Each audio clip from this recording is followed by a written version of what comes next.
I'm honored today to be joined today by Pastor Mark Biltz, who is the founder of El Shaddai Ministries in Washington State.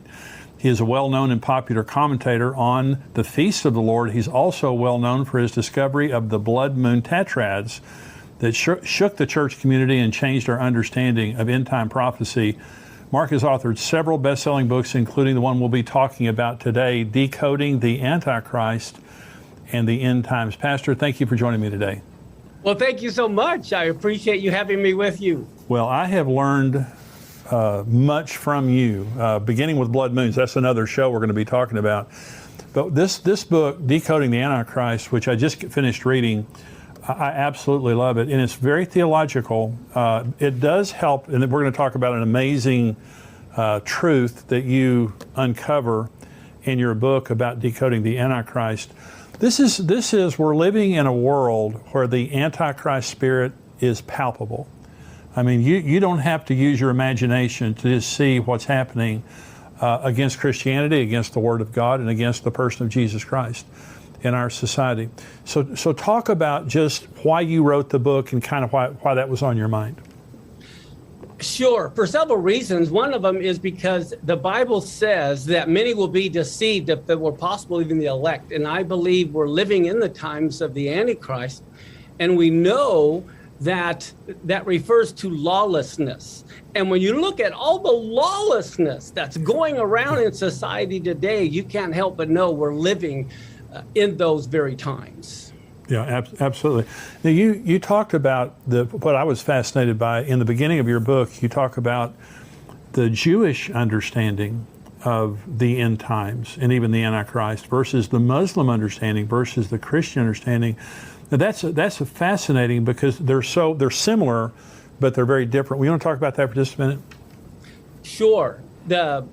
One of the things that's interesting in the Muslim theology, they believe in the Mahdi, and they believe that at the end times, everyone's going to become Muslim, and they're going to worship the Mahdi, and Jesus comes along and he dies, and then he's buried, but the Mahdi is going to be their main Messiah. They also have the Dajjal, an Antichrist, that they're going to be running from, and they have cities of refuge. And I think what's fascinating to me is as you study the Muslim view of end times, the Jewish view of end times, the Christian view of end times, it's like everyone's Antichrist is the other group's Messiah. In Judaism, of course, they believe in two Messiahs. One is a suffering servant, the son of Joseph, who's going to suffer and die. And then you have the son of David as the other Messiah, who is immediately going to come and rule and reign in Jerusalem for 1,000 years. So it's fascinating to compare them. And then Christianity, of course, we're waiting for an Antichrist. Right. Now, and we're going to talk for just a minute about who that Antichrist is. We're going to talk about a person in the Bible that you kind of identify as a type of Antichrist, which is shocking, I want to say, but very accurate. Talk about Ecclesiastes 1:9, because I think in the Western mind, when something has happened, it's like predestination. When something has happened, it's not going to happen again. Exactly. But you're very acute to the Jewish Eastern mind, and to them, when something happens, it has to happen again. Talk about that. Sure. What it says there is that which has been is that what will happen. What's been done is what will be done. There's nothing new under the sun. And so for me, we have to realize that history repeats itself. So often in Christian prophecy or prophetic thinking, they think, oh, it's happened, it won't happen again, let's move on.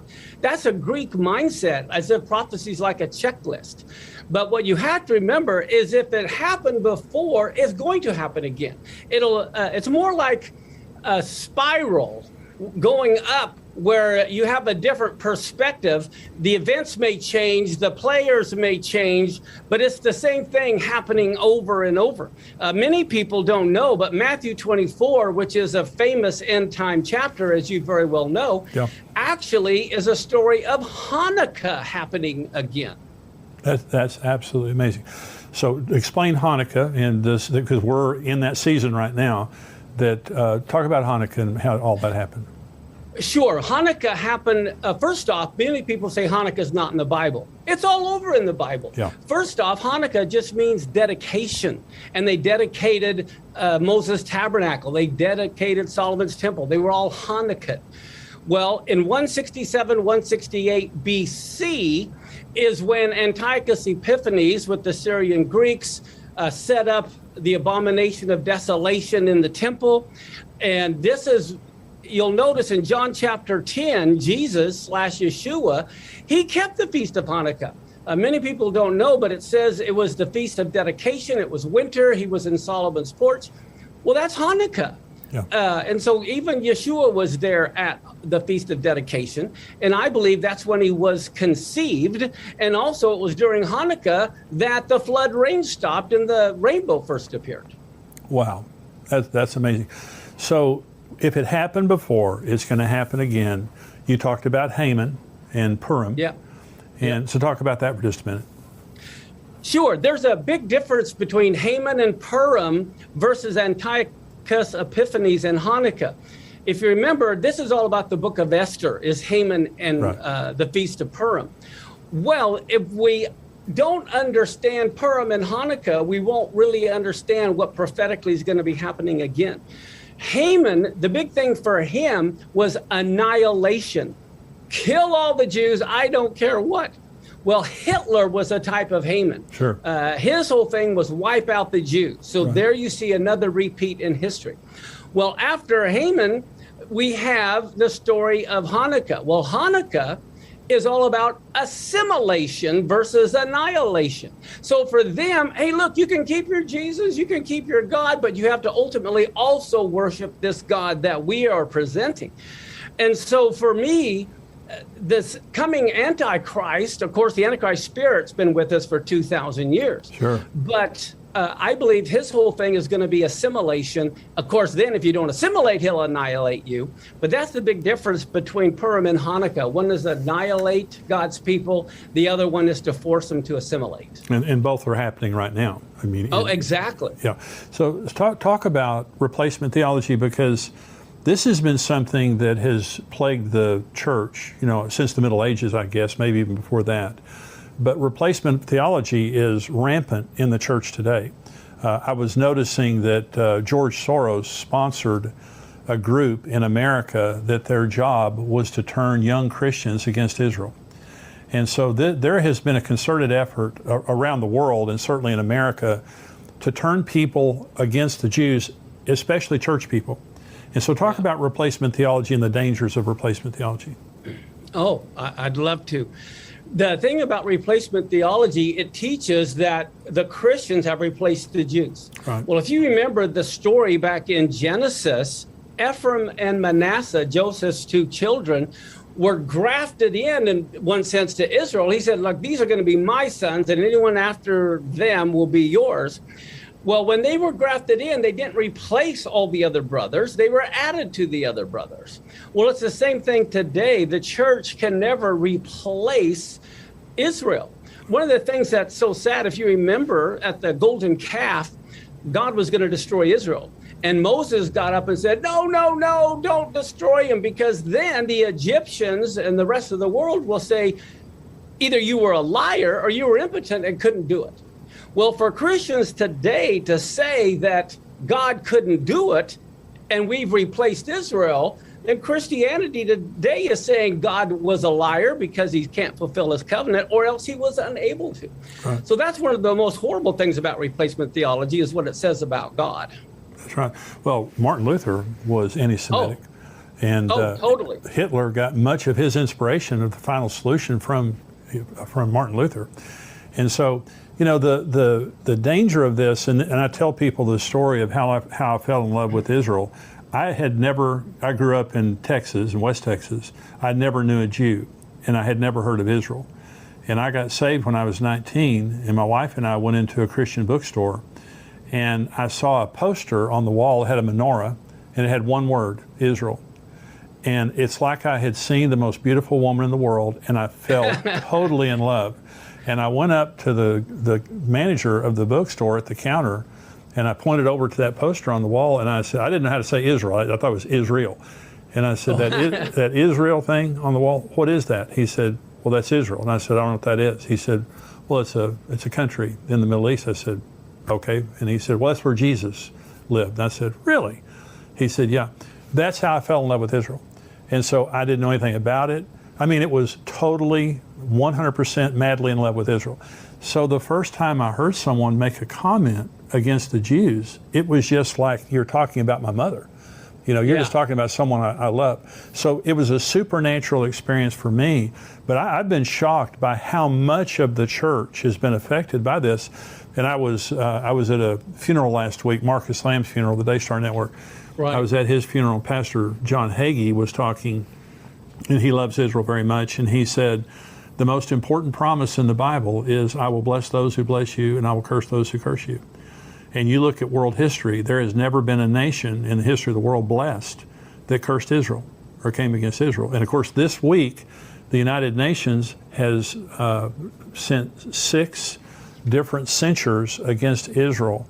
And it's interesting that we see the tornadoes in America. There's a correlation between acting against Israel and some of the natural disasters we see. Now, I want you to talk about Shemitah. Now, this is absolutely, I want to talk about Solomon, and I want to talk about Shemitah for the rest of the program. Okay, I want to talk about Shemitah for just a minute. Now, the Antichrist shows up during the tribulation. Okay. Yes. Okay, so the tribulation could begin next year. Is that true? Yes. Talk about that. Sure. What, I think pretty much every one of your listeners are familiar with the book of Daniel and Daniel's 70 weeks. The whole reason that they were in Babylon for 70 years is because Israel did not keep the Shemitah cycle. As far as the 7th year, they didn't let the land rest. They didn't let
go all of the debtors, set them free.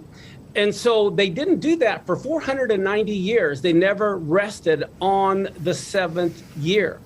And so this is why they were in captivity for 70 years, God says, so the land could get all of the rest it missed at one time. God was very adamant about them keeping that 7th year. And King Zedekiah, right before the temple was destroyed, it was a Shemitah year. Wow. And it says in Jeremiah that he had set the captives free. He decided, well, we better follow God or Babylon's going to overcome us. And so they set all the captives free. For the first time in 490 years, they let them free. Well, then what happens? Egypt comes along to help Israel fight off Babylon. Nebuchadnezzar retreats. Well, Israel end up giving Egypt the credit instead of God credit. And so they put all the people back into captivity, which is why the very next year, the first year of a Shemitah cycle is when the temple was destroyed. Wow. Now, remember Daniel, 70 years later, he says he's reading the book of Jeremiah and he realizes that, wow, we hadn't been keeping the Shemitah cycle. 70 years are determined. It's about that time for us to be set free. And so he's praying like crazy. And so then you see the Daniel 70 weeks. Well, I believe everyone knows there's 1 week left, and a week refers to a 7-year time period. Right. Well, here's the thing that's shocking, that's so simple and yet so profound. Daniel was Jewish, okay? And so the 7-year cycle he's talking about is a Shemitah cycle. And we know that it refers to the tribulation. Well, the tribulation has to begin the first year of a Shemitah cycle because Daniel's Jewish. This is the way he thinks. And so, as you said, next Rosh Hashanah, next fall, begins a new 7-year cycle. So that is a huge possibility. The tribulation could begin next fall. Now, if it doesn't, it can't begin for 7 more years because it's not going to begin in the middle of a Shemitah cycle. It has to begin the first year of a Shemitah cycle.